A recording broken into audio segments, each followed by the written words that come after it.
Quando a gente fala sobre o dia a dia real, né, das pessoas que estão buscando seu primeiro emprego, a gente geralmente fica pensando, mas será que eu preciso de tudo isso mesmo, Júlio? Será que eu preciso de parte? Ah, você falou daquela questão lá do discurso mais do passado, onde não era necessário muito as habilidades técnicas, mas sim as comportamentais. Como está hoje o mercado? Eu falo para vocês hoje, porque semana passada eu tive pelo menos 2 alunos que conseguiram um emprego, eles eram completos iniciantes, estavam procurando seu primeiro emprego em testes de software. Eles já estavam se preparando, né, sobre a minha mentoria e também um pouco antes, com base no que eles mesmos estavam buscando, ok? Mas eu vou dar aqui para vocês 2 exemplos para ficar mais claro para vocês. Então, olha só. O primeiro aluno estava concorrendo a uma vaga para um método, para um modelo cascata. É aquele modelo que a gente tinha aquele discurso do passado. Júlio, mas era um discurso do passado. Hoje em dia ainda existem empresas que utilizam esse modelo cascata. Tem um monte de empresa que utiliza ainda, tá? Então, por mais que seja do passado, ou seja, menos frequente hoje, ainda tem, ok? Então, um desses 2 alunos estava lá, então, buscando a sua primeira oportunidade em testes e viu essa oportunidade de uma empresa que estava oferecendo uma vaga para o modelo cascata. O que acontece no modelo cascata? Não tem tanta dependência da tecnologia. Por quê? Porque é esperado do testador, como você viu lá naquele slide dos 3 discursos, que tenha mais habilidades comportamentais do que habilidades técnicas em si. O que aconteceu? Essa pessoa se preparou, né? Eu ajudei essa pessoa a se preparar, ela se preparou para ter algumas habilidades adicionais, estruturar melhor as suas habilidades requeridas, né, para essa vaga, e ela foi lá tendo as suas habilidades comportamentais aqui, as suas soft skills, né, um termo que é utilizado para isso, conseguiu uma vaga. Qual que é o salário? R$ 1.600. Então você pensa assim, caraca, R$ 1.600, talvez você esteja ganhando menos do que isso. Você fala, pô, R$ 1.600 é super legal, né? Então foi a oportunidade que essa pessoa teve. Essa pessoa teve essa oportunidade agora e entrou para a área. Então você tem que sempre se lembrar disso. O importante na sua busca pelo primeiro emprego é entrar na área. Entrou, você começa a se especializar e vai conseguindo galgar, né, oportunidades melhores. Beleza? Já uma segunda pessoa, é interessante falar isso também. Essa pessoa tinha uma formação em uma área, tinha graduação, mas numa área que não tem nada a ver com tecnologia. Não tinha nada a ver com tecnologia. Ela foi lá e conseguiu estudar um pouco sobre habilidades comportamentais exigidas, as que eu estou mostrando aqui para vocês, e algumas dicas minhas sobre como, né, entender melhor a disciplina de testes e pum, conseguiu a vaga. Né? Volto a dizer, graduação completamente distinta, ok? Já a outra pessoa se formou em tecnologia, essa outra pessoa tem habilidades de conversação em inglês, né? Boas, inclusive. Essa outra pessoa estudou mais sobre tecnologia, sobre algumas outras áreas, sobre desenvolvimento de software, sobre sistemas operacionais, né? Tinha também as habilidades comportamentais e as habilidades técnicas, conseguiu uma vaga, né, dentro de uma empresa com um modelo ágil, e o seu salário, R$ 3.300. Qual que é a diferença? Uma estava muito mais voltada para a questão de habilidades comportamentais, a outra estava com habilidades técnicas. As duas conseguiram o seu primeiro emprego na área de testes de software. Está entendendo aqui a diferença? Tudo depende de qual é o seu momento. A primeira tem menos vagas hoje em dia. A segunda tem muito mais vagas hoje em dia. Qual dos dois você vai precisar para conseguir entrar no mercado de trabalho é o que você vai analisar no seu próprio perfil, ok? Existem 2 modelos de empresa hoje em dia que contratam pessoas que testam aplicações: as empresas de consultoria e as empresas de produto. As empresas de consultoria, elas têm muito mais vagas como aquela que eu acabei de mostrar do aluno que conseguiu a primeira vaga, né, o primeiro emprego em testes, para ganhar R$ 1.600.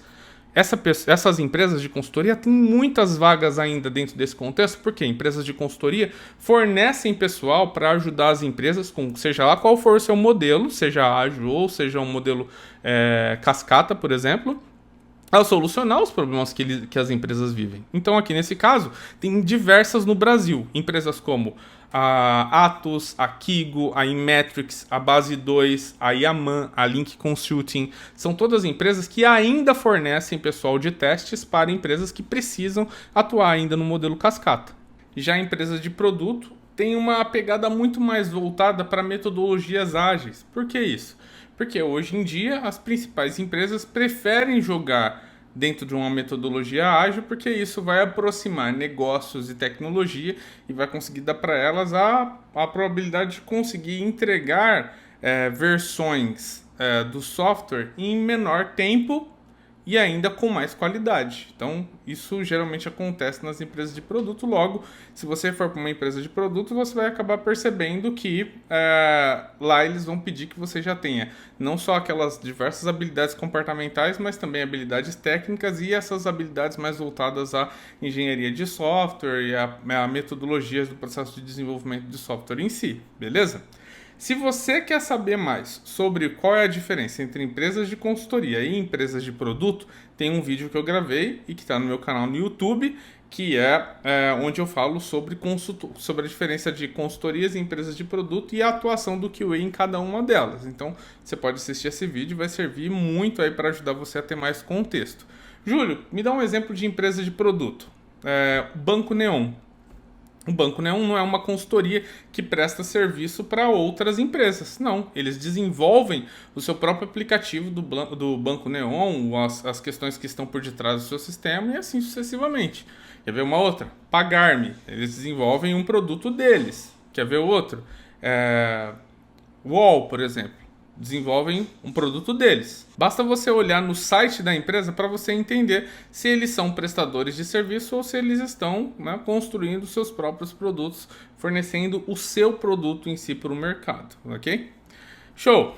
E aí você talvez me pergunte, Júlio, qual que é o caminho então, dado já essas diversas informações valiosas que você me deu aqui sobre o que o mercado espera, o que geralmente as pessoas fazem para conseguir o primeiro emprego, o que é que precisa estudar, quais são os tipos de empresa, qual que é o caminho que você me dá para o meu primeiro emprego.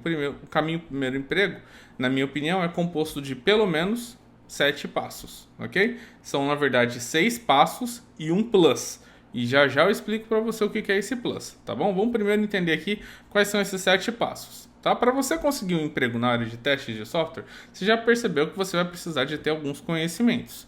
Esses conhecimentos são listados aqui de uma maneira um pouco mais prática e direta para ajudar você a entender o que é que você tem que buscar nesse mundaréu aí de informações que é a internet.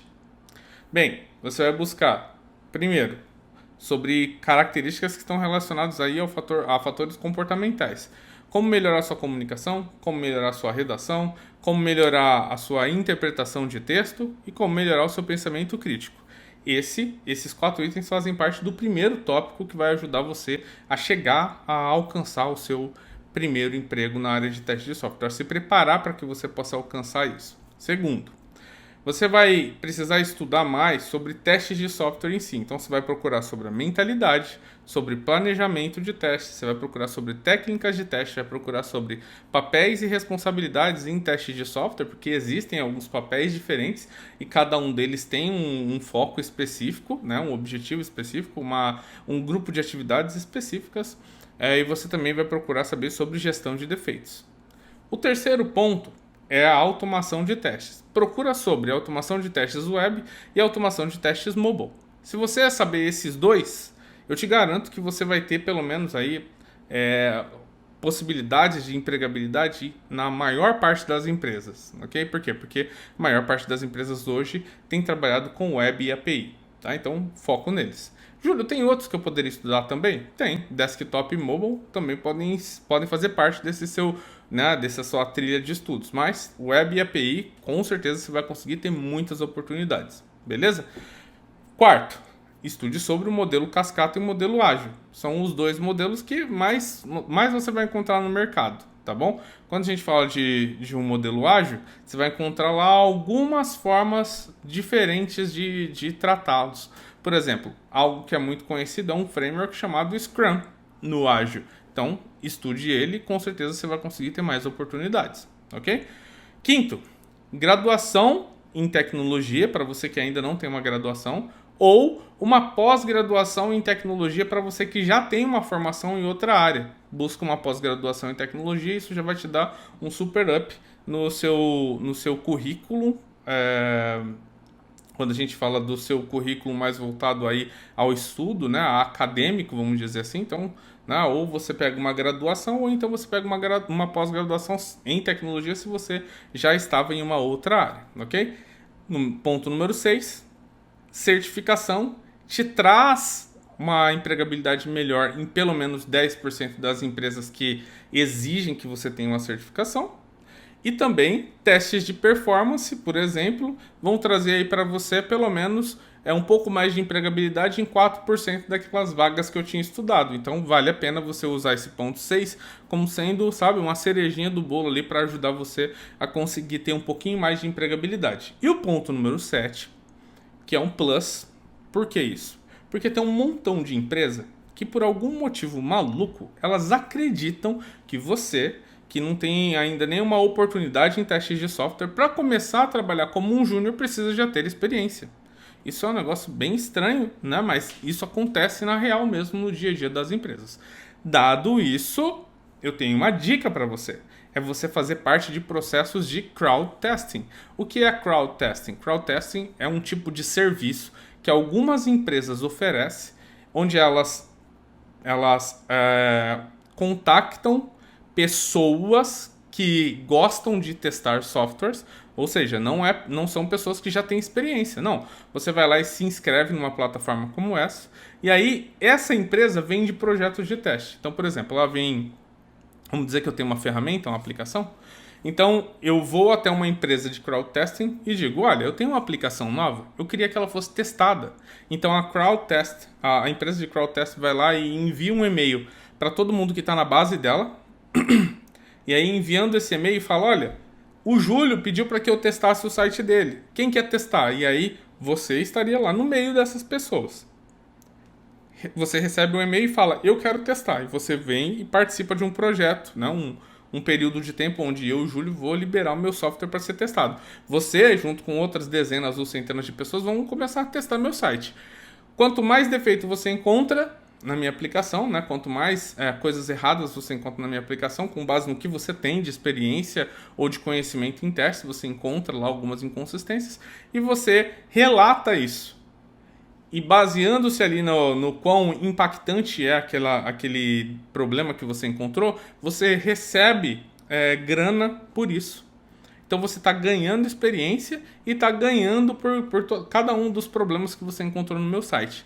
Eu pago a empresa de crowd test, a empresa de crowd test paga você e as outras dezenas ou centenas de pessoas que estão participando daquele teste. E dessa forma você ganha experiência para conseguir seguir adiante. E quando chegar numa entrevista, a empresa te perguntar se você tem experiência, você fala, olha, eu tenho experiência, participei de 3 projetos de crowd testing, por exemplo. Entendeu? Então tá aí para vocês 6 dicas que você tem que seguir e mais uma plus para que você possa então concorrer também, ter oportunidades de atuar, de conseguir o seu primeiro emprego numa empresa que pede experiência para alguém que é completamente iniciante dentro da área. Beleza? Júlio, você tem algum número que demonstra se todas as empresas pedem essa experiência prévia para júniores? Olha, eu não tenho esse número ainda, tá bom? Não tenho esse número ainda. Mas o que eu posso te dizer é que ainda existem empresas que contratam pessoas que nunca trabalharam na área de testes. Isso quer dizer que sim, ainda existem empresas que não exigiriam de você que você tivesse, por exemplo, participado aqui desse ponto 7. Mas, se você fazer o ponto 7, você vai ter com certeza uma empregabilidade maior. É sempre pensar em empregabilidade, sabe? Se você tiver 2 pontos desses, talvez você seja contratado. Mas se tiver alguém no palio que tem os 7, você já sabe que as suas probabilidades de você conseguir o seu primeiro emprego, né, antes daquela pessoa vão diminuir, entendeu? Então por quê? Porque a outra pessoa se preparou mais. Se você gostou desse vídeo, não esqueça de clicar no botão curtir e também comentar se você tem alguma dúvida e também de se inscrever no canal. Eu trago informações para que você cresça e a gente aqui, né, você interagindo, curtindo, se inscrevendo, ajuda também o canal a crescer. Então a gente cresce mutuamente. Se você gostou desse vídeo também, não esqueça de compartilhar com aquele amigo ou com aquela amiga que quer aprender, que está em dúvida ainda de qual é a linguagem de programação que precisa aprender para ganhar mais relevância no mercado. Beleza? A gente se vê no próximo vídeo. Tchau, tchau.